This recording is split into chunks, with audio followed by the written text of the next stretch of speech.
ఇప్పుడు ఎస్ఎల్బీసీ ప్రమాదం జరిగింది. దీనికి అందరం బాధపడుతున్నాం, చింతిస్తున్నాం.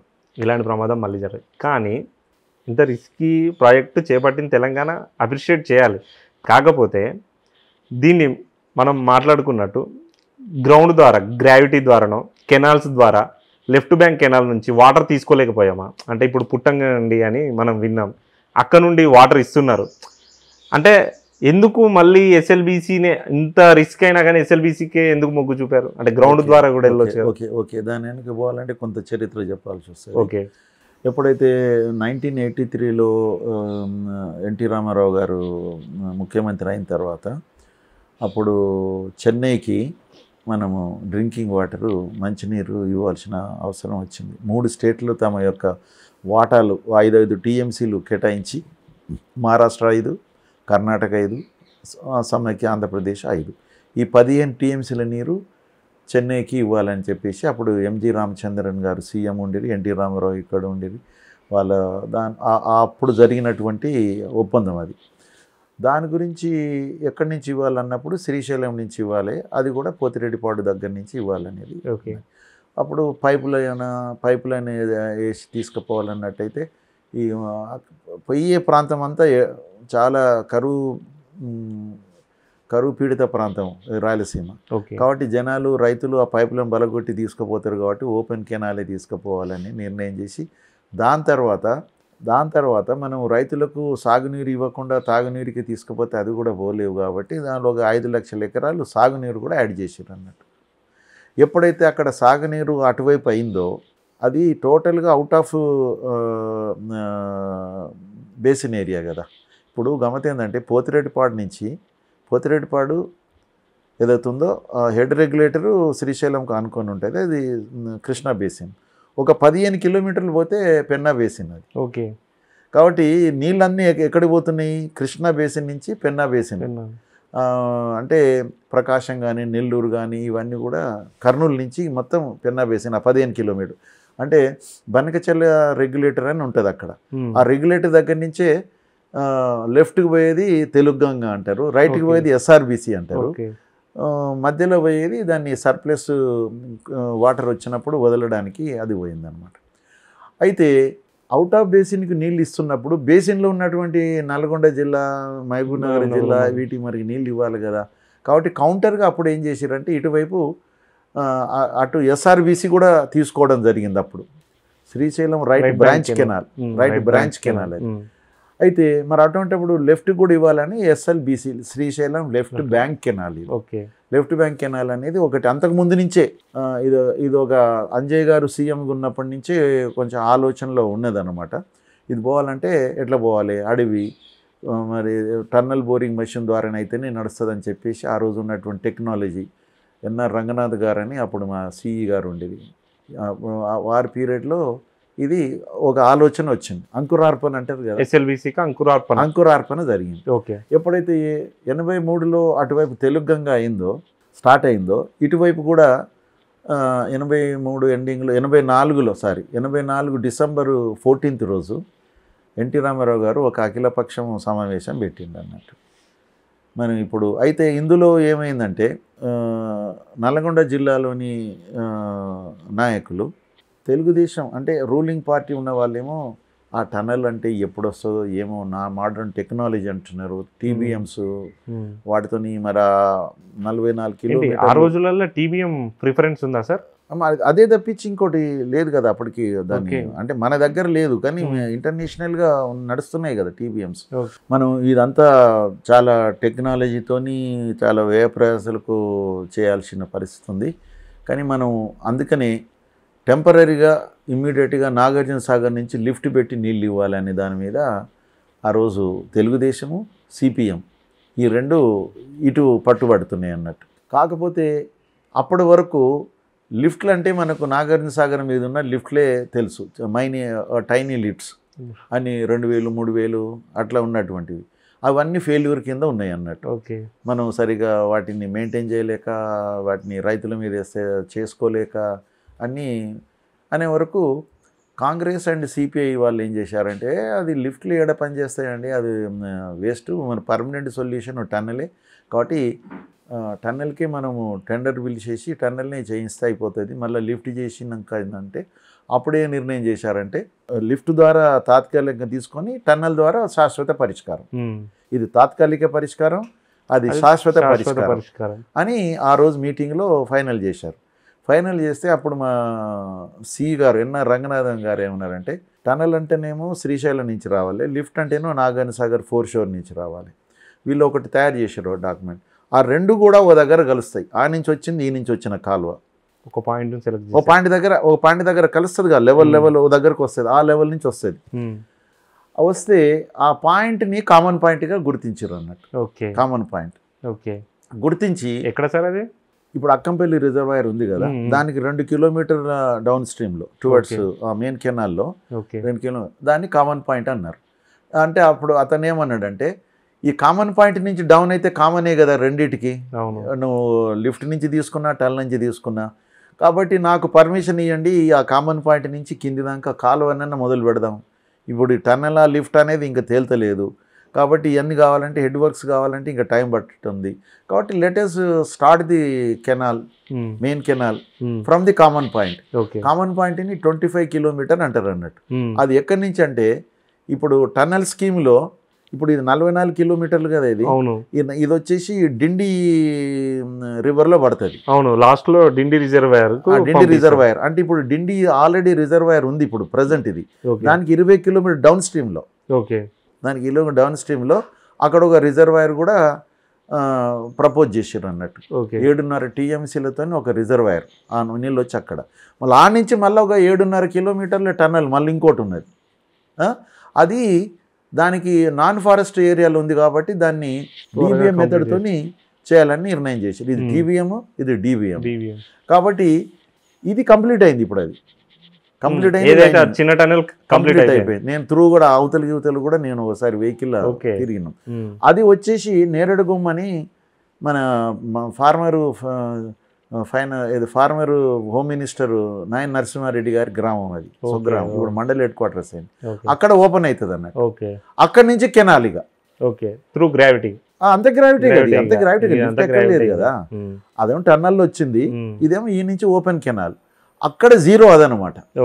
ఆ జీరో కానించి ఇప్పుడు కామన్ పాయింట్ అనేది అన్నాం కదా, అది 25వ కిలోమీటర్ దగ్గర కామన్ పాయింట్ అయిందనమాట. అంటే ఈ 25వ కిలోమీటర్ ఎక్కడి నుంచి అంటే టన్నెల్ యొక్క రెండవ టన్నెల్ స్కీమ్లో రెండవ టన్నెల్ తర్వాత ఉన్నటువంటి మైలేజ్ అనమాట. అది ఫ్రమ్ నేరేడుగొమ్మ విలేజ్ నుంచి, అది నల్గొండ, అదే మహబూబ్ నగర్. ఫస్ట్ టన్నెల్ అంతా మహబూబ్ నగర్, అంటే ఇప్పుడు ప్రజెంట్ నాగర్ కర్నూలు జిల్లా, ఇదేమో నల్గొండ కిందకి వస్తుంది అన్న. అయితే ఆ 25 కిలోమీటర్ నుంచి 83 నుంచి కెనాల్ స్టార్ట్ చేసిండ్రు. నేను ఐ హ్యావ్ జాయిన్ 87లో నేను జాయిన్ అయినా ఈ SLBCలో. కాలువలు నేను కూడా 2 కిలోమీటర్లు తీయించిన. అయిపోయిన తర్వాత 94లో మళ్ళీ ఇప్పుడు ఏంది 80 కిలోమీటర్లు వేసారు సార్ కెనాల్. అది 25 నుంచి 137 లాస్ట్ మూసీ దాకా పోతుంది. అది మూసీలో పడే ఒక స్ట్రీమ్ కోర్సులో పడేస్తారు. ఎక్కడ వస్తుంది సార్ నల్గొండలో? ఇది నల్గొండలో ఇప్పుడు ఈ నుంచి బయలుదేరేసి గుర్రంపూడు తర్వాత నల్గొండ టౌను అది వెస్ట్ నుంచి పోతుంది. వెస్ట్ నుంచి పోయి కట్టంగూరు దగ్గర it crosses national highway Kattangur. National highway Kattangur ఉంది. నార్కటిపల్లి తర్వాత కట్టంగూరు అని వస్తుంది. అది 109వ కిలోమీటర్, అది 109. అయితే అక్కడి నుంచి ఇంకా 137 వరకు అంటే మూసీ అట్లా అదే ఏరియాలో పోతుంది అన్నట్టు. అక్కడ కట్ అయ్యి మూసీలో పడేటువంటి ఒక స్ట్రీమ్లో పడేస్తారు అన్నట్టు. అది 137. అంటే కాలువ అన్న నుంచి 25 దిశాలు. అసలు కాలువ ఎంత ఉందంటే కామన్ పాయింట్ నుంచి 137 - 25 కదా మనం స్టార్ట్ చేసింది. అవును, కాబట్టి 137 నుంచి 25 దిశేయండి, 112 ఉంటుంది, అంతే ఉంటుంది. అది మెయిన్ కెనాల్. ఈలోగా కంప్లీట్గా దాని మీద కెనాల్స్, స్ట్రక్చర్స్ ఇవన్నీ కూడా చేయడం జరుగుతుంది. 83 నుంచి అయిపోయింది కదా, అయిపోయింది. వాటర్ ఇప్పుడు ఈ వాటర్ ఎప్పుడు ఇస్తున్నాము? హెడ్ గాంధీ వాటర్ ఎక్కడి నుంచి ఇస్తాము? టన్నెలా లిఫ్ట్ అనేది కావాలి కదా. కాబట్టి మెయిన్ కెనాల్ వరకు అయింది, ఇది కెనాల్ వర్క్ అయింది. అయితే ఇది ఎప్పుడు 83లో స్టార్ట్ అయింది కదా. 89లో కాంగ్రెస్ వచ్చింది ప్రభుత్వం. కాంగ్రెస్ ప్రభుత్వం వచ్చినాక వాళ్ళు టన్నెల్ అన్నారు. మళ్ళీ కాంగ్రెస్ అంటే టన్నెల్ అంటారు కదా. చెన్నారెడ్డి గారు వచ్చింది. ఈ వర్కులన్నీ అన్నీ ఎక్కడికక్కడ ఆపేసిండ్రు.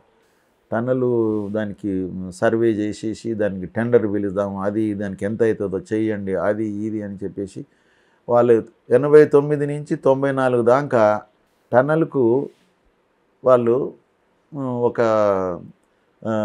టెండర్ డాక్యుమెంట్ తయారు చేయగలిగారు. 5 ఏళ్ళు. 89 నుంచి 90 దాకా అసలు ఏం పనులే కాలేదు. కెనాల్ మీద కాలేదు. మరి ఇంకే మెయిన్ కెనాలే కదా, ఇది డిసైడ్ చేయలే కదా. అది కెనాల్ ఇక్కడే ఉన్నది. ఇంకా ఆ కెనాల్లో అక్కడక్కడ పనులు ఏమైనా దాన్ని ఏమంటారంటే చేయకపోతే ఉన్నది పోతుంది అంటే అటువంటివి కొన్ని చేయగలిగారు అన్నట్టు. వర్స్ట్ పీరియడ్ అంటే 89 to 94. ఇక దానికి టన్నెల్ అని పెట్టిండ్రు. మళ్ళా 89 నుంచి 94లో ఇంకోటి ఏం చేయగలిగిందంటే 89 నుంచి 94లో దీనికి పర్యావరణ అనుమతులు తీసుకురాగలిగారు. టన్నెల్ స్కీమ్ పర్యావరణ అనుమతులు తీసుకొచ్చారు. పర్యావరణ అనుమతులు తీసుకొచ్చేసి మన సెంట్రల్ గవర్నమెంట్ నుంచి అప్పుడు ఇక మనకు 94లో కాంగ్రెస్ వస్తే టన్నెల్ స్కీమ్ స్టార్ట్ చేద్దామని అనుకున్నారు. 94లో డిసెంబర్లో మళ్ళీ తెలుగుదేశం వచ్చింది. ఎన్టీ రామారావు రాగానే మళ్ళీ చలో లిఫ్ట్ అనేది వారు ఒక జీవో 55 అనేది ఇచ్చేసిండ్రు. మనం ఇప్పుడు పుట్టంగండి నుంచి మనము వాటర్ తీసుకుంటున్నాం. ఇక మధ్యలో కొన్ని అవి జరిగినాయి, నేను ఆ నుండి ఆ నష్టం కాకుండా చూసుకోగలిగిన. అంటే అట్లా కెనాల్ ద్వారా ఇప్పుడు ఏదైతే మన ఇది టన్నెల్ ఉందో దీని ద్వారా ప్రతిపాదిత 30 TMCలు కదా. అవును. ఆ పుట్టంగండి నుంచి అది కూడా అన్నప్పుడు ఏమైందంటే ఆ నుంచి కూడా 30 ఉండే. 30 ఉన్న తర్వాత శ్రీరామకృష్ణ గారైనా అప్పుడు ఈయనకు అడ్వైజర్గా ఉండేది ఎన్టీ రామారావు గారికి.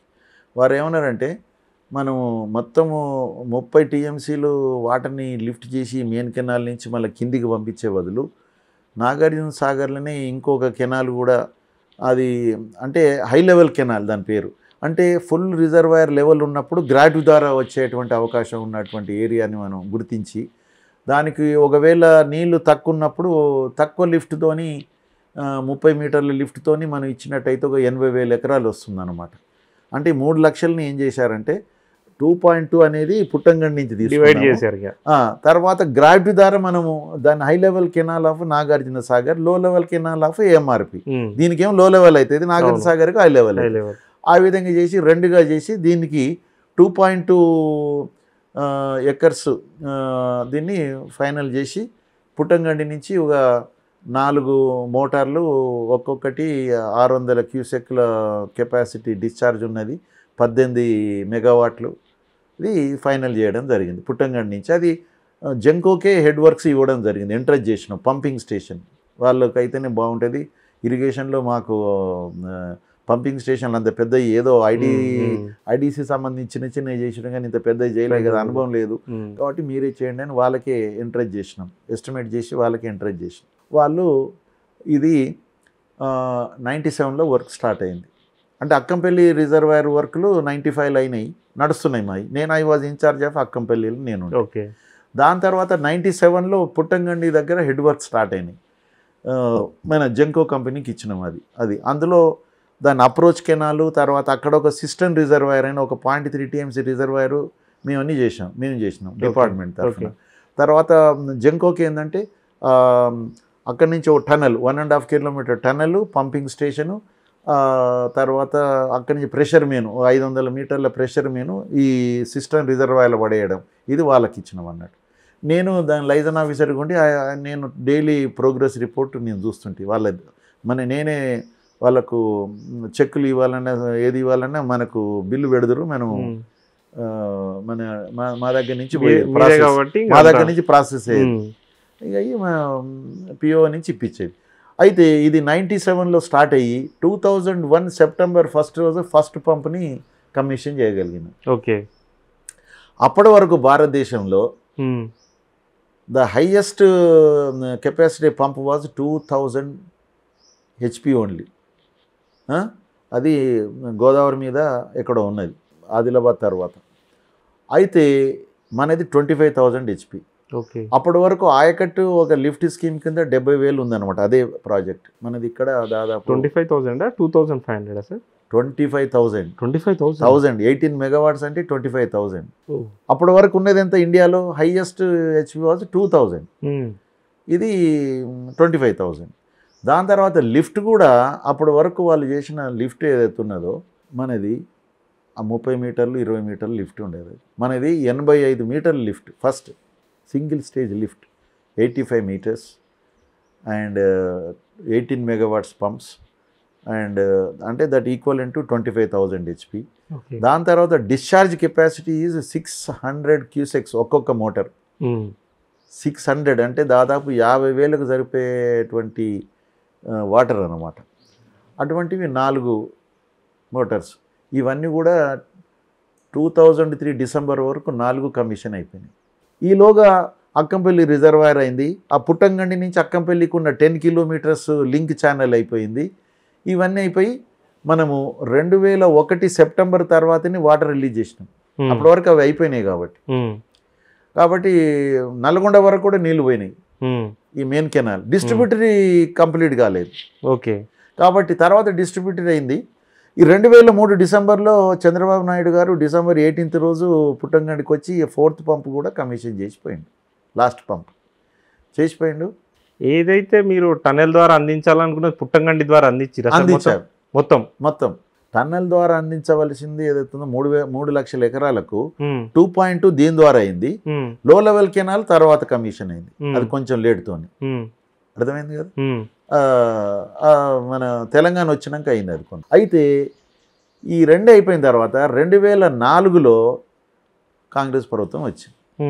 అయితే కాంగ్రెస్ ప్రభుత్వము మొదటి నుంచి కూడా కాంగ్రెస్ వాళ్ళు ఏమంటారు అంటే మేము స్కీమ్ తీసుకొస్తామన్నారు. అంటే 2002లో 2003లో ఒకసారి కోమటిరెడ్డి వెంకటరెడ్డి గారు నల్గొండలో ఈ పుట్టంగండి నుంచి నీటి గురించి ఏదో విషయంలో ఆయన నిరాహార దీక్షలో ఉన్నాడు. ఆయన నిరాహార దీక్షని మానిపించడానికి వీరు అనుకున్నది అక్కడ సాధించిండ్రు. సాధించిన తర్వాత దాన్ని మానిపించడానికి రాజశేఖర రెడ్డి గారు వచ్చారు నల్గొండకు. వచ్చేసి వారికి నిమ్మరసం ఇచ్చి ఏమన్నారంటే, సరే ఇప్పుడైతే వీళ్ళు లిఫ్ట్ ద్వారా ఇచ్చిండ్రు, కానీ శాశ్వత పరిష్కారం అయితే మొదటి నుంచి మేము టన్నెల్ అన్నాము, మా ప్రభుత్వం కనుక వస్తే మేము టన్నెల్ స్కీమ్ను చేపడతామని ఆ మీటింగ్లో అనిపోయింది ఆయన. 2002లో 3లో అనిపోయింది. 2004లో వచ్చిండు ఆయన పాదయాత్ర చేసుకొని. 4లో రాగానే మేలో వచ్చిండు కదా, ఆగస్టు 13th రోజు ఆయన నల్గొండ విజిట్కి వచ్చిండు రాజశేఖర రెడ్డి గారు. నార్కెట్పల్లి దగ్గర ఉన్నటువంటి కామినేని గెస్ట్ హౌస్లో ఆయన ప్రెస్ మీట్ పెట్టిండు. మిగతా జిల్లాలోని అందరూ అధికారులందరూ ఆడికి వచ్చిండ్రు.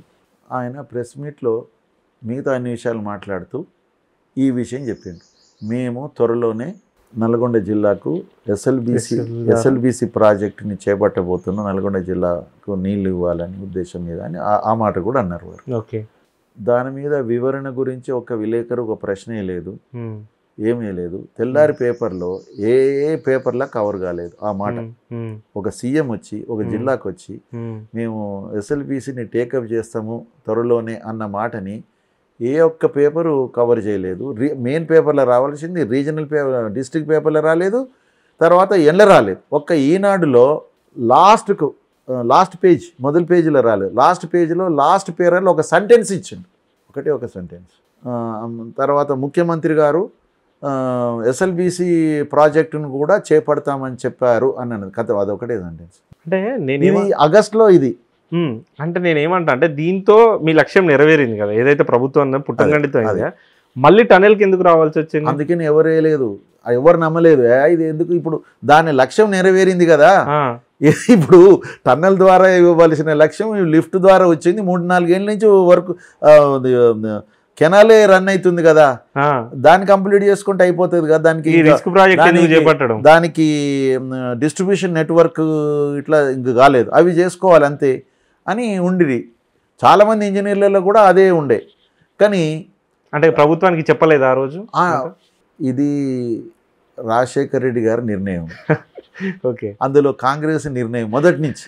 ఓకే. ఏది మీరు లిఫ్ట్ అనేది తాత్కాలికము, శాశ్వతం టన్నల్ అన్నారు కదా. కాబట్టి మరి మేము మా ప్రభుత్వం వచ్చింది, మరి మేము తాత్కాలిక పరిష్కారానికి ఆగిపోతే ఎట్లా? కాబట్టి ఆయన లిఫ్ట్ ప్రకటించింది. ప్రకటిస్తే మీ ఇంజనీర్లే దాన్ని పెద్దగా సీరియస్గా తీసుకోలేదు, నల్గొండ జిల్లా నాయకులు కూడా సీరియస్గా తీసుకోలేదు. కానీ 2005 జనవరిలో టెండర్లు పిలవడం జరిగింది. అప్పుడు ఎవరు సార్ నీటిపారుదల శాఖ మంత్రి? నీటిపారుదల శాఖ మంత్రి ఎవరు అప్పుడు? పొన్నాల వారు. ఓహో, పొన్నాల లక్ష్మయ్య. అయితే నేను మా డివిజనే దానికి ఒరిజినల్గా నేను ఎగ్జిక్యూటివ్ ఇంజనీర్ ఉన్నా కదా, అప్పటికి నేను ఎగ్జిక్యూటివ్ ఇంజనీర్ని. అయితే మా డివిజన్కే ఉండే అది టన్నల్ కూడా. కాబట్టి మాకేం ఆదేశాలు వచ్చినాయంటే దీనికి మీరు ఎస్టిమేట్లు తయారు చేయండి అని మాకు సి ఆఫీస్ నుంచి వచ్చింది. ఎస్టిమేట్ అంటే ఏమి, దానికి టెండర్ ఎట్లా, దానికి రేట్ ఎంత, అదేంత అంటే మేము ఎక్కడ పని చేస్తున్న టీబీఎంలో ఆడికి పంపించేసి మా ఇంజనీర్లని వాళ్ళు పోయి ఆ రేటు అవి ఏదో తీసుకొచ్చిండ్రో దాని ప్రకారంగా ఎస్టిమేట్ చేసి పంపించాం. ఆ ఎస్టిమేట్ని అంటే అప్పుడున్న ప్రభుత్వానికి ఎవరు చెప్పలేకపోయారా సార్ ఇప్పుడు ఇలా మనం మంచిగా కొనసాగుతుంది కదా, అది రిస్కీ ప్రాజెక్ట్ అవుతుంది మనం చేస్తే అని? రిస్క్ అని ఎట్లా తెలుస్తుంది? ఇప్పుడు అదే ఇంజనీర్స్ మీరు ఉన్నారు కదా, ఇంజనీర్లు మాకేం అనుభవం ఉన్నది రిస్కీ అని? అది రిస్కీ అని ఎట్లా అనుకుంటాం? టన్నల్ బోరింగ్ మెషిన్తో అక్కడ ఒకటి ఇటోటి పెడతాం, చేసేస్తాం. ప్రపంచంలో చేసిన దాఖలాలు ఉన్నాయి కదా.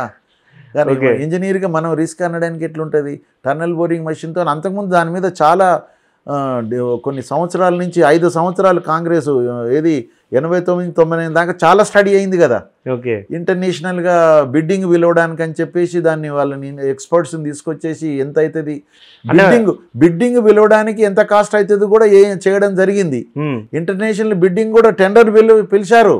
వాళ్ళు వచ్చినప్పుడు వర్క్ ఇలా జరుగుతుందని మాకు చూపించారు, చెప్తారు కదా, చూపించారు, మాకు వీడియోలు కూడా చూపించారు కదా. అవును. అప్పుడైనా ప్రభుత్వానికి ఏదన్నా ఇది ఇలా జరిగితే మనకు చాలా ఏళ్ళు పడతాయి, లేకపోతే ఈ షియర్ జోన్లు వస్తాయి, ఇది ఇలాంటి ప్రమాదాలు జరుగుతాయని అప్పుడే మన గెస్ట్ లాంటివి చేసిరా? అది ఏ చేసినా మనం ఈ టన్నల్లో మనం నిష్ణాతులే వస్తారు కదా. అక్కడ ఇంటర్నేషనల్ బిడ్డింగ్, ఇది మామూలు మన ఏదో మన లోకల్ బిడ్డింగ్ కాదు.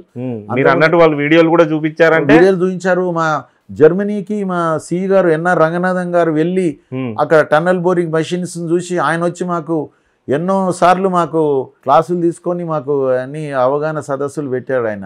అసలు గమ్మత్ ఏంటంటే నేను ఎంఈ రూర్కీలో చేసేటప్పుడు ఒక సెమినార్ కావాలంటే ఈ టన్నల్దే ఇచ్చిన నేను మొత్తం టన్నల్ ఇచ్చాను. ఓకే. టన్నల్ ఇచ్చేసి 94లో. ఓకే. మరి పరిస్థితి ఇది ఉన్నది. కానీ నేను ఇచ్చే ముందే ఈ ప్రభుత్వం జస్ట్ మారుతుందన్నమాట. నేను ఇచ్చిన ఈయనే మరి వచ్చే ప్రభుత్వం మరి అదేమో మరి లిఫ్ట్ అంటే ప్రభుత్వం వచ్చింది ఇప్పుడు అక్కడ. మరి ఇప్పటిదాకా టన్నల్ వీళ్ళు అన్నీ కష్టపడి 5 సంవత్సరాల్లో పర్యావరణ అనుమతులు అన్నీ తీసుకొచ్చారు. దాని తర్వాత టీబీఎంకి సంబంధించిన టోటల్ సమాచారం ఉన్నది ఇప్పుడు మన దగ్గర. దాని నుంచి ఇంటర్నేషనల్ బిడ్డింగ్ చేసినట్టయితే వాళ్ళు వస్తారు, చేస్తారు. కానీ మరి టన్నల్ ముందు పడుతుందా కాదో తెలియదు. ఈ ప్రభుత్వం వచ్చే ప్రభుత్వం దీన్ని టేకప్ చేస్తుందో లేదో అని నేను నాది ముగించిన సెమినారు.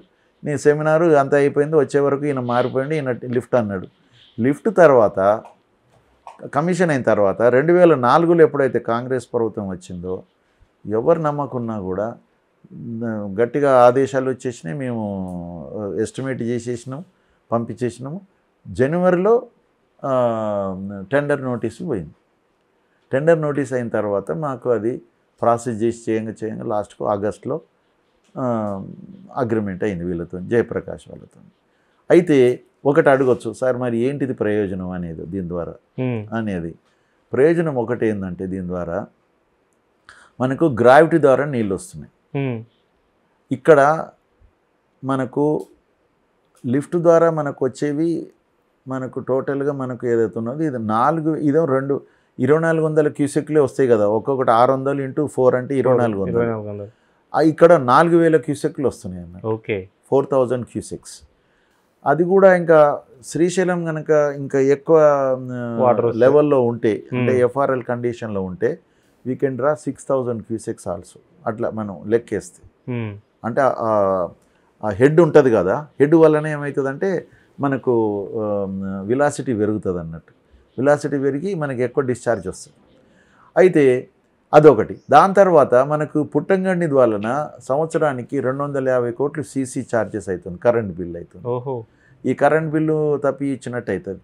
హైదరాబాద్ కూడా ఇక్కడి నుంచే మనం వాటర్ ఇస్తున్నాం కాబట్టి హైదరాబాద్ కూడా పుట్టంగండి నుంచి ఇస్తున్నాం కాబట్టి ఒక లిఫ్ట్ హైదరాబాద్ వాళ్ళకు కూడా వాటర్ మనం డైరెక్ట్గా గ్రావిటీ ద్వారా we can supply to the metro water. వాళ్ళు అక్కడి నుంచి 3 లిఫ్ట్ల ద్వారా హైదరాబాద్ తీసుకుపోతారు. కానీ ఇప్పుడు ఏమవుతుంది, మా దగ్గర నుంచి నీళ్ళు తీసుకుంటారంటే ఇప్పుడు ఒక లిఫ్ట్ వాటర్ సేవింగ్ అయినట్టే కదా. కాబట్టి అది సేవింగ్ అవుతుంది. ఇప్పుడు 6000 క్యూసెక్ అంటే ఇంకా హైదరాబాద్ కూడా మనం మంచిగా వాటర్ ఇవ్వచ్చు. కాబట్టి మనకు ఇంకోటి ఏంటంటే మధ్యలో మనకు లిఫ్ట్ టన్నల్లో ఒక 7.5 టీఎంసీ కెపాసిటీ రిజర్వాయర్ ఉన్నది మధ్యలో. దాన్ని మన డిండి, దాన్ని నక్కలగండి రిజర్వాయర్ అంటారు. అక్కడ ఒక నక్కలగండి అని అక్కడ ఒక తండ ఉన్నది, గ్రామం తండ ఉన్నది, బంజారా తండ. కాబట్టి దాని పేరు నక్కలగండి రిజర్వాయర్ అంటారు, పాపులర్ నేమ్. డిండి అంటే మళ్ళీ ఈ డిండి అనుకుంటారు. అదే విధంగా పుట్టంగండి ఉంది కాబట్టి దీన్ని నక్కలగండి అంటాం. అయితే నక్కలగండి రిజర్వాయర్ వలన 7.5 టీఎంసీలు అది ఉన్నది. పెండ్లిపాకలకు కూడా ఒక 2 టీఎంసీలకు చేసినాం. హాఫ్ నుంచి 2 అయింది, 1.5 పెరిగింది. ఇది 7.5, 1.5, 9 టీఎంసీల నీళ్లు మనకు ఉంటాయి మనకు కెపాసిటీ. అది లిఫ్ట్ స్కీమ్లో ఎక్కడ లేదు. అక్కంపల్లి 1.5 టీఎంసీ, ఉదయ సముద్రం 1.5 టీఎంసీ, 3 టీఎంసీలే ఉంది. దాంతో కరెంటు ఛార్జీలు ఇవి, తర్వాత కరెంట్ ఛార్జెస్, ఛార్జెస్. దాని తర్వాత మనకు ఎక్కువ ఆయకట్టు చేసుకోవడానికి దీని ద్వారా ఎక్కువ హైదరాబాద్ కూడా సమ్మర్ లాంటి ఏరియాలలో ఎక్కువ వాటర్ ఇవ్వచ్చు. కాబట్టి ఈ విధంగా ఉన్నది దీనికి. కాబట్టి ఇది మనం చేయాల్సిందే. దానివల్ల మనం ఆపుకుంటాం దాన్ని. ఎప్పుడన్నా ఎమర్జెన్సీకి ఇది ఇక్కడి నుంచి రాకపోతే అప్పుడు తీసుకుంటారు అన్నట్టుగా ఉండే. దాని తర్వాత ఆ విధంగా వర్క్ స్టార్ట్ అయింది. మీకు చెప్పిన కదా, నేను 4 నుంచి 7 8లో అసలు టీబీఎంతో డ్రిల్లింగ్ స్టార్ట్ అయింది. మొదలు ఏంటంటే ఒక 10 మీటర్స్ వరకు మన మాన్యువల్గా చేయాల్సి వస్తుంది అన్నట్టు. అంటే టీబీఎం కూర్చోబెట్టడం, దానికి మన ఎంట్రన్స్ ఏదైతే ఉన్నదో ఎంట్రన్స్ అంతా కూడా మనం చేస్తాం కదా, దానికంతా కూడా కొంత మాన్యువల్గా కొంత చేస్తాం. డ్రిల్లింగ్ బ్లాస్టింగ్ది ఆ విధంగా ఇవన్నీ చేసినాం. ఇది స్టార్ట్ అయింది. దాదాపు అటు నుంచి 20.5 కిలోమీటర్లు అయింది. ఇక్కడి నుంచి 14 కిలోమీటర్లు అయింది. 34.5 కిలోమీటర్లు అయింది. దాని తర్వాత ఇప్పుడు 9.5 కిలోమీటర్లు ఉంది. అయితే ఇప్పుడు ఎందుకు ఎస్ఎల్బీసీ టేకప్ చేయాల్సి వచ్చింది, దానికి రీజన్ తెలుగంగకు కౌంటర్గా ఇక్కడ. తర్వాత మరి ఎందుకు ఆల్రెడీ టెంపరీ సొల్యూషన్ వచ్చిన తర్వాత అది ఇప్పుడు తర్వాత ఇది కూడా ఆర్గ్యుమెంట్ వచ్చింది. టెంపరీ ఎప్పుడు అనుకున్నామంటే అది ఫెయిల్ అవుతుంది అనుకున్నాం. అలాంటివి ఫెయిల్ అయితే కదా పర్మనెంట్కి వచ్చింది. ఇప్పుడు అది సక్సెస్ అయినందుకే ఇంకా మహబూబ్ నగర్లో ఉన్నటువంటి కల్వకుర్తి, నెట్టెంపాడు, భీమా ఇవన్నీ కూడా టేకప్ చేశారు అప్పటికే, టన్నెల్ స్కీమ్ కంటే ముందే. ఇవన్నీ టేకప్ చేసిన తర్వాత అంటే ఇప్పుడు 2 schools of thoughts. దీన్ని మనం ఏం చేయలేము. ఒకరు ఒక తీరుగా ఆలోచిస్తారు, ఒక తీరుగా ఆలోచిస్తారు. కాబట్టి మరి ఇప్పుడు టన్నెల్కు పెట్టే పైసలు ఇంకా వేరే ప్రాజెక్టు పెడితే అవుతుంది కదా, ఎందుకు ఇప్పుడు ఆ లిఫ్ట్ పని అవుతుంది కదా అని అట్లా ఆలోచించేవాళ్ళు. ఇప్పుడు ఎంత సార్, 2900 కోట్ల ఎంత ఖర్చు అయింది సార్ ఇప్పటి వరకు? 2800 ఏదో అన్న అయింది. ఇప్పుడు ఆ మిషన్ కూలిపోయింది. అవును. కార్మికులు చనిపోయారో బతికారో తెలియదు. అవును. ఇప్పుడు దాని ప్రశ్నార్థకమే అన్నట్టు కదా ఇప్పుడు అంతా. అంటే ఇప్పుడు మళ్ళీ టీబీఎం మిషన్ కొత్త తీసుకురావాలన్నా కానీ ఇప్పుడు లేదన్నా ఒక 300 కోట్లు. ఇప్పుడు ఇంతకు ముందు వరకు మనం ఏంటంటే ఆయన ఇప్పుడు మొన్నటి వరకు దానికి వీళ్ళు ఎవరైతే బృందాలు వచ్చినాయో దీన్ని కాపాడడానికని, దీన్ని సేవ్ చేయడానికని, వాళ్ళందరూ కూడా ఏంటంటే టీబీఎంని కట్ చేస్తే తప్పించి అది తీసి బయటికి దాన్ని ఆ పార్టీని బయటికి తీసేస్తే మాకు అక్కడ యాక్సెసిబిలిటీ ఉంటుంది. అంటే వాళ్ళు ఇప్పటివరకు ఇవ్వలేదు పర్మిషన్, ఏదో నిన్న ఇచ్చిండ్రు అని చెప్పేసి పేపర్లో మొత్తం ఉన్నది. కాబట్టి ఇప్పుడు మంత్రి గారు తర్వాత మొత్తం అక్కడ ఉండి పర్యవేక్షిస్తున్నారు కదా మంత్రుల బృందం కూడా. కాబట్టి ఇప్పుడు 2 రోజులు రేపటి వరకు అయిపోతుంది అన్నారు. నాకు అర్థం కాలేదు మంత్రి గారి ప్రకటన. కాకపోతే ఒకసారి వాళ్ళు ఇచ్చిన టీబీఎంని కట్ చేసి బయటకు తీసుకొచ్చేసిన తర్వాత డెబ్రీస్ని తీయడం పెద్ద ప్రాబ్లం కాదు, తీస్తారు. తీసిన తర్వాత నేను అనేది అప్పుడు దీని యొక్క డివాస్టేషన్ ఎంత అయింది, దానికి మళ్ళీ మళ్ళీ తిరిగి టన్నలు బోరింగ్ మెషిన్కి కానీ ఇవన్నిటికీ ఆ షియర్ జోన్ని మళ్ళీ క్లియర్ చేసి మళ్ళీ మొత్తం దాన్ని సేఫ్ జోన్లోకి తీసుకురావాలంటే ఎంత టైం పడుతుంది, ఇవన్నీ కూడా మన ప్రశ్నార్థకం ఉన్నాయి అవి. దాంతోపాటు ఇప్పుడు ఏదైతే అంటే వాళ్ళ మీద పడిపోయిందా లేదా మనం ఎగ్జాక్ట్ చెప్పలేము, వాళ్ళ సైడ్ ఉన్నారో లేకపోతే లోపల ఉన్నారో మీరు అన్నట్టు తెలియదు, బయట ఉన్నారన్నారు. అయితే ఒకవేళ మిషన్ కట్ చేసినా కానీ రెస్క్యూ ఆపరేషన్ అనేది చాలా జాగ్రత్తగా చేయాల్సి వస్తుంది కావచ్చు, ఎందుకంటే ఆల్రెడీ 5 days అయిపోతుంది, ఇది ఇంకో 2 days పడుతుంది కావచ్చు. వాళ్ళు మధ్యలో కూరికపోవడమో ఇంకేదైనా జరిగినప్పుడు అట్లనే చేయాల్సిందే, మైనర్గా చేయాలి, మైనర్గానే చేయాల్సి ఉంటుంది. ఎందుకంటే అప్పుడైతేనే వాళ్ళు ఏ విధంగా అయినా వాళ్ళని బయట. ఇప్పుడు 2 రోజులు అయ్యే పని వారం రోజులు కావచ్చు, 10 రోజులు కావచ్చు, కానీ ఆ విధంగా డెబ్రీస్ కెన్ బి క్లియర్డ్, మన చేయగలుగుతాం. ఇప్పుడు అది అయిపోతుంది. కానీ నేను అనేది ఏంటంటే అయిపోయిన తర్వాత ఏంటిది ఫ్యూచర్ కోర్స్ ఆఫ్ యాక్షన్ ఏంటిది? ఇప్పుడు టీబీఎంని కట్ చేసి తీసుకవతలేస్తే ఆ TBM has to be replaced. అది ముందు హెడ్ వరకు అది ఉంటుంది, మషిన్ వరకు అది ఓకే, అది బయటికి కూడా తీయరాదు, ఎందుకంటే యువతలంతా లైనింగ్ ఉన్నది, ఆ లైనింగ్ అంతా తీయాలి. 14 కిలోమీటర్ లైనింగ్ తీస్తేనే అది వస్తుంది. కాబట్టి అది కాకుండా తీయవలసిన అవసరం లేదు, అది బాగానే ఉన్నది కదా, డ్రిల్లింగ్ అవుతుంది కదా. కాబట్టి దానికి ఇవన్నీ అటాచ్మెంట్స్ పెట్టాలి. మళ్ళీ ఇది చేయాలంటే ఎన్ని రోజులు వీళ్ళు ఆర్డర్ ఇవ్వాలి, ఆర్డర్ ఇచ్చిన తర్వాత వాళ్ళు తయారు చేయాలి, తయారు చేసిన తర్వాత అవి తీసుకురావాలి. ఒక్కొక్క పార్ట్ 8 దేశాల నుంచి వచ్చినాయి పార్ట్స్ దీనికి అన్నీ, మళ్ళీ ఒక్కొక్క వివిధ దేశాల నుంచి ఇవ్వాలి. ఇవన్నిటికంటే ముందు ఏజెన్సీ ఫైనాన్షియల్గా సౌండ్ ఉండాలి. ఇప్పుడు ఆయనకు సౌండ్ లేడు. ఇప్పుడు ఆయనకు మళ్ళీ ప్రభుత్వాలు మళ్ళీ దీని ఎన్ని వందల కోట్లు అవుతుందో తెలియదు. ఇవన్నీ ఆయన ఏమంటాడంటే మీరు అందరూ నాకు అవన్నీ కూడా నాకు అడ్వాన్స్ ఇచ్చినట్టయితే నేను చేయగలుగుతా అంటారు. ప్రభుత్వాల పరిస్థితి కూడా ఇప్పుడు ఒక్క ప్రాజెక్టుకు ఇంత అడ్వాన్సులు ఇవ్వాలంటే కూడా మరి వాళ్ళది ఏంది ఇది. కాబట్టి ఇవన్నిటితో పాటుగా ఆర్థిక పరిస్థితి ప్రభుత్వానికి కూడా అంత లేదు కదా. ఇప్పుడు వాళ్ళ మీద ఎన్నో ఒత్తిడులు ఉన్నాయి కదా. ఇప్పుడు రైతు బీమా అని, రైతు భరోసా అని, ఇక ఫ్రీస్ చాలా ఉన్నాయి కదా. వాళ్ళ యొక్క రైతుల యొక్క రుణమాఫీలు, మళ్ళీ మా జీతాలు ఇవన్నీ, తర్వాత అప్పులకి యొక్క వడ్డీలు నెలకే 6,000 కోట్లు అది దానికి పోతుంది, 6,000 కోట్లు జీతాలకు పోతుంది. కేంద్రం ఇనిషియేటివ్ తీసుకుంటే కేంద్రం ఇప్పుడు దిస్ ఈజ్ రైట్ టైం. నిన్న మరి ముఖ్యమంత్రి గారు పిఎంని కలిశారు, దాని విషయంలో ఏమైనా నిలబెట్టి తెలియదు. కానీ ఇప్పటికైనా మన రాష్ట్ర ప్రభుత్వంతో పాటుగా మన రాష్ట్రానికి సంబంధించిన అన్ని ప్రజాప్రతినిధులు, అన్ని పార్టీల వాళ్ళు ఏకమయ్యి మనం కేంద్రం మీద దీని మానవీయ కోణం నుంచి చూసి దీని యొక్క ఎండ్ యూజర్స్ ఎవరు ఈ వాటర్కు టోటల్గా నల్గొండ జిల్లాలోని ఏది ఫ్లోరోసిస్తో బాధపడుతున్నటువంటి ప్రజలకు మనం సర్ఫేస్ వాటర్ ఇస్తున్నాం. గ్రౌండ్ వాటర్ అంతా పొల్యూట్ అయింది కాబట్టి అటువంటి అప్పుడు దీనికి తోడుగా డిండి ప్రాజెక్టును కూడా అటాచ్ చేసేసి, ఇది SLBC tunnel and Dindi project, ఈ రెండింటిని కూడా అటాచ్ చేసినట్టయితే దీనివలన ఒక 3 లక్షల ఎకరాలు, దానితోనే ఒక 3 లక్షల ఎకరాలలో ఈ సమస్యాపూరితమైనటువంటి ప్రాంతానికి ఒక క్లీన్ వాటర్, సాగునీటికి సంబంధించినటువంటిది నీళ్ళు ఇచ్చేటువంటి అవకాశం వస్తుంది. కాబట్టి కేంద్ర ప్రభుత్వం కూడా దీనికి స్పెషల్ ఫండ్ కింద రాష్ట్ర ప్రభుత్వంకి యొక్క డిమాండ్ని వీళ్ళు కనుక డిమాండ్ చేసి కేంద్ర ప్రభుత్వానికి అర్జించినట్టయితే తప్పకుండా కేంద్ర ప్రభుత్వం కూడా మానవీయ కోణంలో ఆలోచించి, ఎందుకంటే ఈ గ్రౌండ్ వాటర్ వాడకూడనటువంటి ప్రాంతం ఇది, బోర్వెల్స్తో వ్యవసాయం చేయకూడదని చెప్పినటువంటి నిష్ణాతులందరూ కూడా. అటువంటి ప్రాంతంలో మనము ఓన్లీ సర్ఫేస్ వాటర్ అన్నప్పుడు డెఫినెట్గా మనకు కృష్ణా నీళ్ళే అక్కడ మన గతి. కృష్ణా నీళ్ళను మనకు సప్లై చేయగలిగినప్పుడు రైతాంగానికి అప్పుడే మనకి ఇక్కడ టోటల్గా ఇప్పుడు నల్గొండ జిల్లా ఇప్పుడు ఈ ప్రాంతంలో చూడండి, ఏ ఏరియాలో అయితే ఈ 2 ప్రాజెక్టులు ఉన్నాయో ఆ ఏరియా లోపల ఒకటి గ్రౌండ్ నేచురల్గా ఈ పొల్యూషన్ ఉన్నది. దాని తర్వాత అక్కడ ఫార్మాసిటికల్ కంపెనీ చౌటుపల్లి ఏరియాలో పెట్టేసి మొత్తం గ్రౌండ్ వాటర్ అంతా నాశనం చేస్తున్నాయి. అదే కాకుండా మూసీ నుంచి వచ్చేటువంటి వాటర్తోని వచ్చేటువంటి పొల్యూటెడ్ వాటర్తోనే వ్యవసాయాలు చేసుకొని అక్కడ కూడా నాశనం అవుతున్నారు.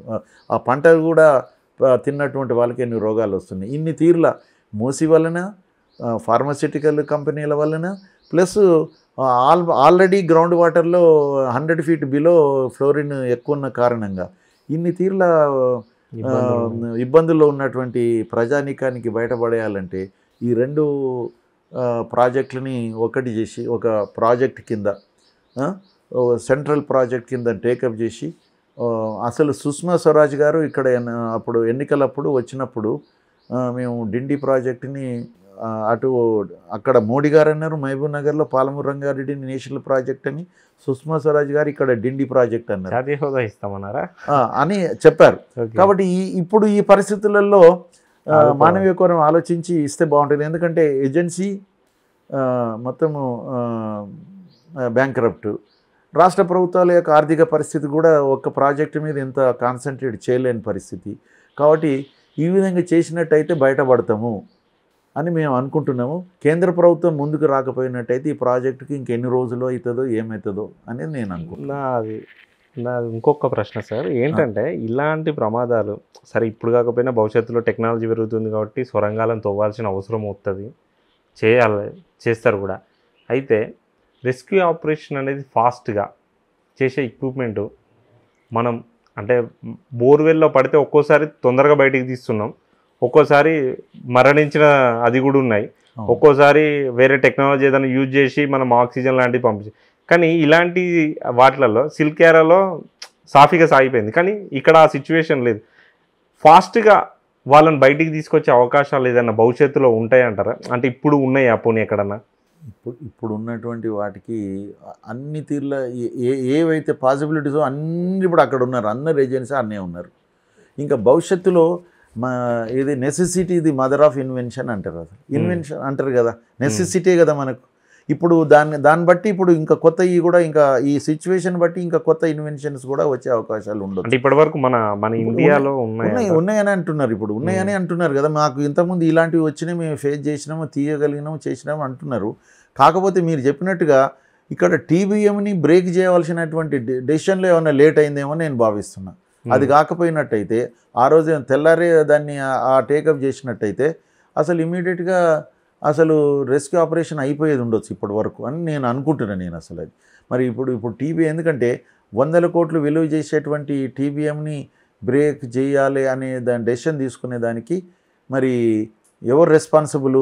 మేము చేస్తాం, మరి మనకు మళ్ళీ దీన్ని చేయాలంటే మరి మాకు ఆర్థిక పరిస్థితి బాగాలేదని వీళ్ళు ఏమైనా చెప్పుకున్నారేమో ఏజెన్సీ వాళ్ళు, ఏమైనా రాష్ట్ర ప్రభుత్వం ఏమైనా భరోసా ఇచ్చిందా, మేము చూస్తామన్నారా, ఏదో ఒకటి దానికి 2-3 రోజులు టైం పట్టిందని నేను అనుకుంటున్నాను. మనుషుల ప్రాణాలు ఈక్వల్స్ టు అది ఏమంటారు ప్రాజెక్టు అది ఉన్నది పరిస్థితి అట్లున్నది అది అని అనుకోవాల్సి వస్తుంది. మరి ఇప్పుడున్న మనకు పేపర్లో వచ్చిన దాన్ని బట్టి అయితే మరి ఇన్ని రోజులు వాళ్ళు ఆగడానికి కారణం ఏంది? అసలు చనిపోయారో లేదో తెలియదు, కానీ రెస్క్యూ ఆపరేషన్ అనేది ఫాస్ట్గా జరిగితే వాళ్ళ బాధితులకు కొంచెం భరోసాగా ఊరోటనిచ్చే అవకాశం ఉంటుంది కదా సార్.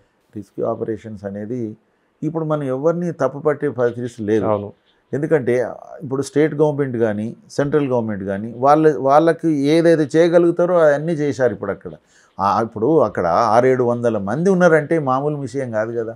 ఒక ఈ ఇన్సిడెంట్కు ఇన్ని తీర్ల ఎవరిని వదిలిపెట్టిన వాళ్ళు ఇప్పుడు మొత్తం అన్ని రంగాల్లో ఉన్నటువంటి వాళ్ళని అక్కడ తీసుకొచ్చినప్పుడు ఇక అంతకంత థింక్ ట్యాంక్ ఇంకెవరు ఉంటారు? ఇక వాళ్ళే ఆలోచిస్తారు. అక్కడ ఇప్పుడు చెప్పడం వేరు, అక్కడ సైట్లో ఉండి ఇప్పుడు ఐఐటి ప్రొఫెసర్లు ఉంటుంది తెలియదు, వాళ్ళు కూడా వచ్చారని మరి ఉంటుంది. వాళ్ళు కూడా ప్రాక్టికల్గా వాళ్ళు చేసి చూసినప్పుడే దానికి చెప్పగలుగుతారు.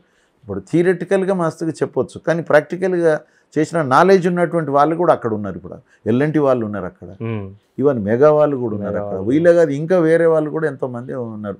ఎంతోమంది వాలంటీర్గా వస్తున్నారు అసలు వచ్చేసి మేము కూడా సహకరిస్తామని చెప్పేసి. కాబట్టి లెట్ us hope so.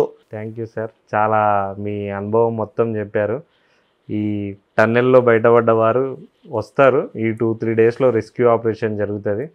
వాళ్ళు కూడా క్షేమంగా రావాలనే కోరుకుంటాం. కానీ మీరు చెప్పిన దాని ప్రకారం అయితే సిచ్యువేషన్ చాలా మన కండిషన్లో లేదు, అన్కండిషన్ అది అంతా. అయితే ప్రయత్నాలు అయితే జరుగుతున్నాయి. మీ అనుభవాన్ని అంతా చెప్పినందుకు చాలా చాలా ధన్యవాదాలు సార్. ఎందుకంటే ఎన్నో చూస్తూ ఉంటాం, కానీ గ్రౌండ్ లెవెల్కి వెళ్ళి ఎలా ఉంటుంది అనేది మీలాంటి అనుభవజ్ఞులు మాత్రమే చెప్పగలుగుతారు. చాలా సార్, మా ప్రేక్షకుల కోసం మాకు ఇంత బాగా వివరించినందుకు చాలా చాలా ధన్యవాదాలు. Thank you so much sir.